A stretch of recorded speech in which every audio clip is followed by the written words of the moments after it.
हाल में ही जारी हुई ग्लोबल हंगर इंडेक्स की रैंकिंग में भारत को 121 देशों में से 107वां स्थान दिया गया है। इस इंडेक्स में भारत का स्कोर सिर्फ 29.1 रहा है और एशियाई देशों में भारत से खराब रैंकिंग अफगानिस्तान की है। इंडेक्स में पाकिस्तान, श्रीलंका और नेपाल को भी भारत से बेहतर रैंकिंग दी गई है। हालांकि ग्लोबल हंगर इंडेक्स में भारत को दी गई खराब रेटिंग पर लगातार सवाल उठ रहे हैं। सर, इस रेटिंग पर इतना विवाद क्यों है?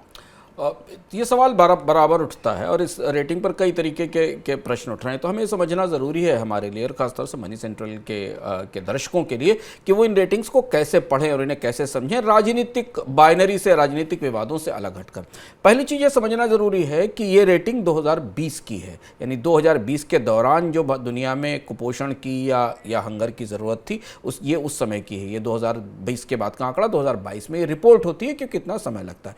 दूसरी चीज़ ये कि इस पूरी की पूरे हंगर की रेटिंग में भूखमरी का मतलब वो भूखमरी नहीं है जिसे आमतौर पर हम समझते हैं। इसमें एक बहुत बड़ा हिस्सा बच्चों के अंडर नरिशमेंट्स का है, मेल नरिशमेंट का है, कुपोषण का है। और पूरी दुनिया में किसी भी अर्थव्यवस्था में, किसी भी देश में अनाज की पर्याप्त सप्लाई है कि नहीं, वहाँ भूखमरी है कि नहीं, इसे नापने का स्थायी पैमाना यही है कि वहाँ बच्चों के अंदर नरिशमेंट की स्थिति क्या है, कुपोषण की स्थिति क्या है। और इस इंडेक्स पर भारत की स्थिति 2013-14 के बाद से लगातार गिर रही है और भारत में बच्चों में कुपोषण बढ़ रहा है। एक अलग डिबेट की बात है जिस पे बहुत सारी चर्चाएं, बहुत सारी रिपोर्ट्स अलग अलग उपलब्ध हैं।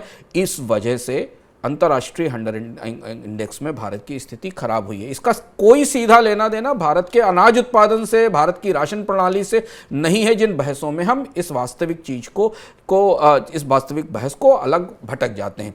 ये आंकड़ा हमें ये बताता है कि भारत में अनाज है, भारत में अनाज की आपूर्ति भी है, पर शायद बहुत सारे लोगों को पर्याप्त भोजन नहीं मिल पा रहा है। वो भूखे तो नहीं है पर वो कुपोषित हैं, और अगर वो कुपोषित हैं तो दुनिया की कोई भी एजेंसी जब भारत के में कुपोषण का या हंगर की समीक्षा करेगी तो वो आंकड़ा उभर कर आपके सामने जरूर आएगा।